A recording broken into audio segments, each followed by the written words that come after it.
Hey guys, welcome to part 2 of a Q&A that I started last week, and I had so many questions that I thought I'd split it into 2 videos, otherwise it would just get so long. The video was just like getting to just the point where I was like, stop talking now. I'm going to answer the questions that I had left over from that Q&A. First question we've got is, when did you start the 7-11-3 time schedule for 4 hours? Any tips for sleeping through?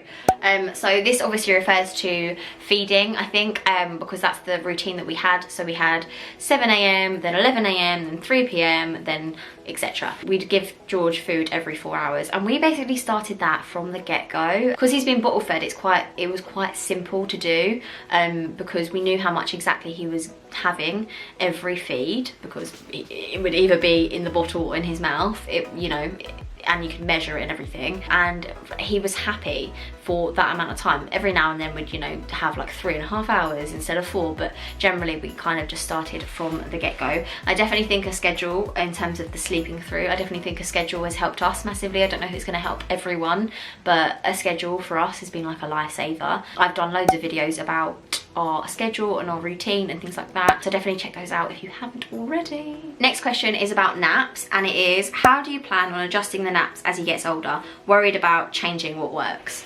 Totally. So I've actually been doing some research on this, because George has been in the best routine since about Christmas time. So since like Christmas to now, he's always been like clockwork. Other than a little bit of a regression in the middle, like they all go through that, but other than that, he's been through like clockwork. So he would get up, 2 hours later, nap for 2 hours, then he'd get up for 2 hours, then he'd nap for 2 hours, then he'd be up for 2 hours, then he'd nap or go to sleep. It was always like clockwork. So he'd have about 6 hours sleep in the day, and then he would have about 11 hours sleep at night. That just worked for him, and his awake windows were 2 hours and all that kind of stuff. Based on my research, I know that awake windows are really important, so knowing what your baby's awake windows are. So I know that instead of 2 hours, they're more likely going to be 2.5 hours as George gets a little bit older, or 3 hours. And actually I also know how much sleep a 6-month-old baby needs in a 24-hour period. So instead of, the 16, 17, 18 hours sleep that he was getting, maybe now he only needs, 13, 14, 15 hours sleep. So obviously every baby is different, and you have to adjust it and all of that kind of stuff, and I'll just adjust it as it kind of goes. But I'm kind of thinking that as he gets older, that will just carry on. I'll just make sure I do my research in terms of awake windows, sorry, and how much he needs to sleep within a 24-hour period. Like, there's always a buffer. It's not like an exact number, but generally if he's sleeping between 12 and 15 hours at 6 months, that's okay. But every baby needs a slightly different amount, obviously, and because George is little, maybe he has to sleep more. I don't know, but you kind of just figure it out. And so yeah, I kind of think that he'll get up maybe 2.5 hours, then go down for a nap. Maybe the nap's not 2 hours long, maybe it's 1 hour long, and then he gets up and then he's awake for maybe 3 hours, stretching it a little bit. Then he goes down after lunch and he can have like a really long nap, hopefully 2 hours, maybe 2.5 hours, and then he gets up, and then you can try and keep him awake for a little bit longer and then go down for bed. That's what I'm kind of hoping for. Next one is, how many ounces of milk does George have at every feed, and how often throughout the day? So George has now 8 ounces, or we offer him 8 ounces of milk every feed. He doesn't always drink it. He definitely always drinks 7. Like, if we gave him 7 ounces, he would like drain the whole bottle. Sometimes he drains the 8-ounce bottle, sometimes he doesn't. So it's like, we're offering him 8 ounces, and he has 4 bottles a day, so he has 1 every 4 hours roughly. So if he wakes up at 7, 11, 3, and then 7, and then that's it. That's 4. On all the back of the formula packets, it always says 5 feeds. We just haven't given him 5 feeds in such a long time, because it would mean waking him up at 11, and I just don't think the dream feed worked for George. He would just be like the entire time, like it just didn't work for him. So yeah, we do 4 feeds, and it is 8 ounces at every feed. Next question is, how do you cope with being on your own with a baby when your partner works away? I have 3.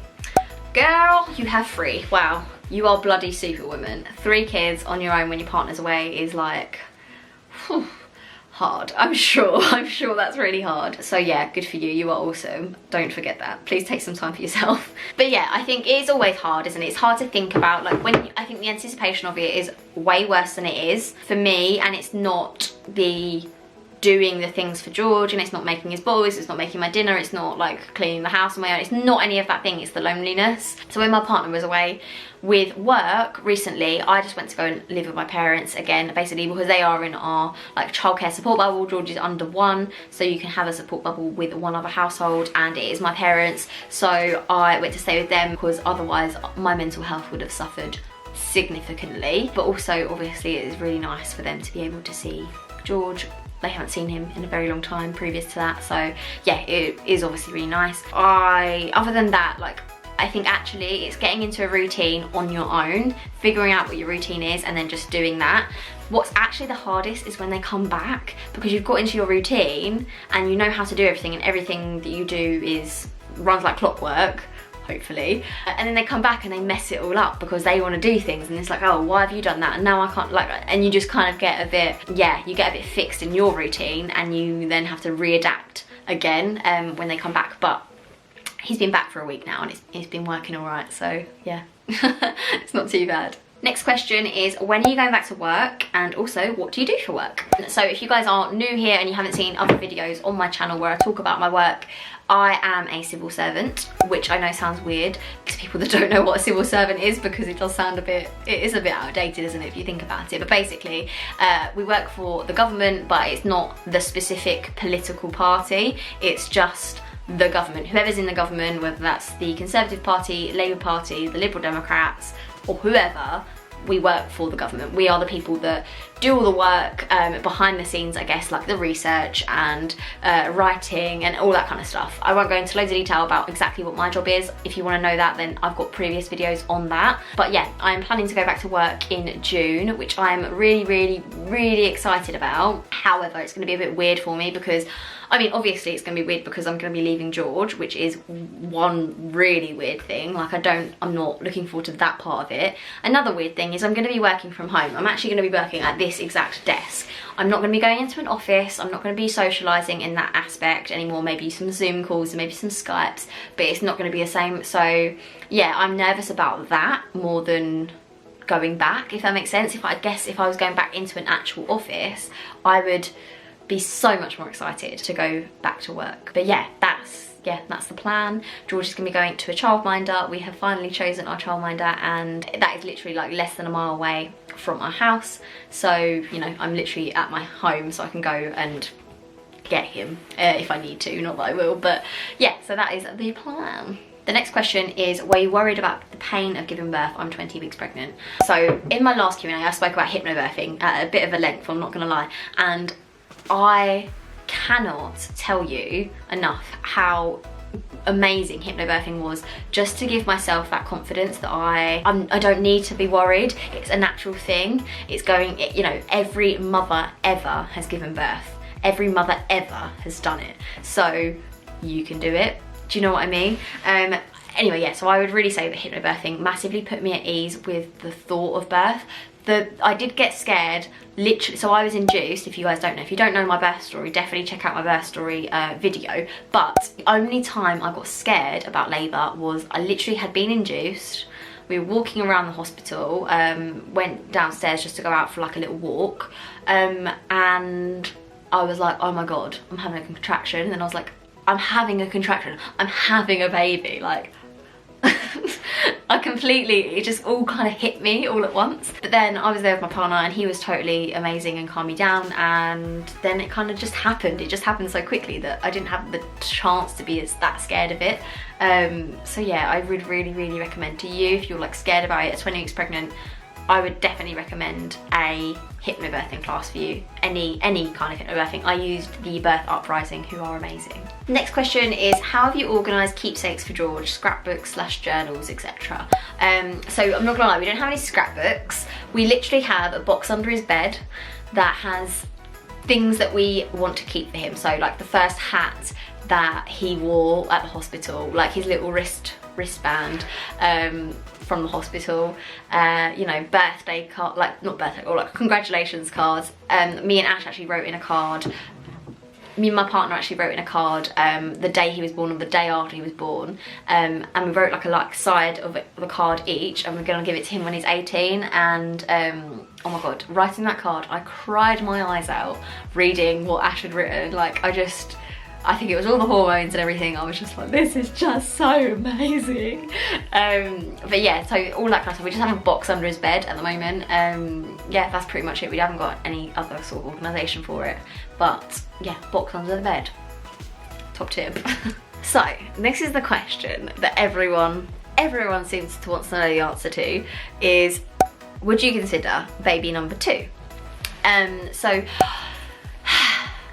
I think yes is the answer. The proper answer is absolutely yes. I do want 2 children. Now that I've thought about it a lot, now I've had 6 months to actually have a baby, I do want 2 kids. The thing is, I'm an only child. I've only ever known that, and my partner is, you know, from a bigger family, and he has got siblings. So it's like I've experienced one thing and he's experienced the other, and I think we both landed on the fact that we want 2 babies. What I don't want is pregnancy. I know that's annoying and people hate that. People really want you to enjoy pregnancy, but I hated pregnancy. I really didn't like it, and I don't really want to go through it again. Oh god, I don't want to think about it anytime soon, I'm not gonna lie. And for us also, I want to be smart about it. I don't want to have a ridiculous amount of expense in terms of childcare, so I want to wait until George is of a certain age so that he gets either 30 hours free childcare or something like that, so that when the second child goes into childcare, it's not just gonna break our banks. So yeah, I want to be smart about that. I want to make sure the age gap works financially for us. Yeah, we don't know. We don't know about when that's gonna happen, but I think there's gonna be a bigger gap than some of you guys think, because a lot of you have been asking me, oh, are you pregnant? And I'm like, I had a baby 6 months ago, are you crazy? Next question is, any tips on not losing yourself once you've become a mum? I'm pregnant and I worry about this. Oh my god, like, I think this is such a real question. So for me, tips on not losing yourself, I definitely lost myself for a while. There was a long while where I felt lost. I say long, it wasn't that long, you know, a couple of months I would say, where I felt completely lost and I didn't know what the point in me was other than being George's mum. But basically for me, what massively changed my complete outlook on stuff is, one, I've got you guys, and I know that that's a massive thing. Like for me, my mental health has been saved by the fact that I've got YouTube, I've got Instagram, I can create content, I can focus on that. It's a lot to create content. Like, I don't know if people realise sometimes that filming a video like this doesn't just take the amount of time that you see the video for. It takes that amount of time to film the video, probably double the amount of time to film the video, and then I've got to edit it and make it actually interesting and put overlays and, you know, interesting music on it, and cut out all the bits that I make mistakes on, and go and check on George because he started crying, and you know, all of that. There's a lot that goes behind creating content, and actually just thinking of ideas is hard. Like, sometimes if you can't think of ideas organically, sometimes you have to think of different ways to create content. So yeah, it's hard. Like, but that has massively for me been the thing that I focus on, that isn't George, even though a lot of my videos are about him. But also another thing that I've been doing is listening to podcasts, podcasts that interest you, whether that's like true crime podcasts, comedy podcasts, mum related podcasts. I've been listening to the best podcast, like I am absolutely obsessed with it. It's called Made by Mummers. I spoke about it on my Instagram loads. Made by Mummers has, I think, I'm gonna go as far to say it's changed my life. It's made me feel like me again, because actually everyone goes through the feelings that I've been feeling. Sometimes you feel crap, sometimes you don't feel like you're worth it, sometimes you know, do feel like you've lost yourself, but everyone feels that way. And the fact that that podcast has those really important conversations, I know that I'm not alone. I know that every mother has felt this way at some point, and yeah, it is just, it's such a good podcast. I really recommend it. I think if you like my channel, you're definitely gonna love their content and their Instagram. Next question is about formula feeding, and it is, how do you choose which formula to give your baby and if it suits him? So this isn't gonna be probably the answer this person wanted. For me, we started using the Mamiya, I don't know how you say it, the Aldi formula for George when he was little, because we always shopped at Aldi and we thought, yeah, okay, it had loads of reviews and stuff and it seemed like it was a good formula. So we you know, we got everything from Aldi, so we started getting that and he liked it. It was absolutely fine, there was nothing wrong with it whatsoever. And then we moved to where we live now, and we actually don't have an Aldi. We don't have anything near us where we live now. Everything's at least half an hour away from here.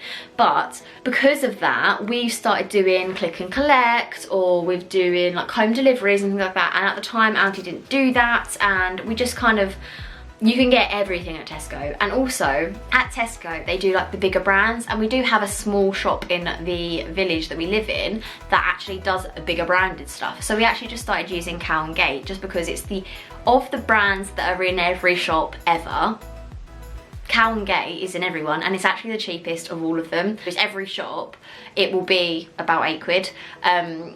So yeah, that's my answer. My answer is price related.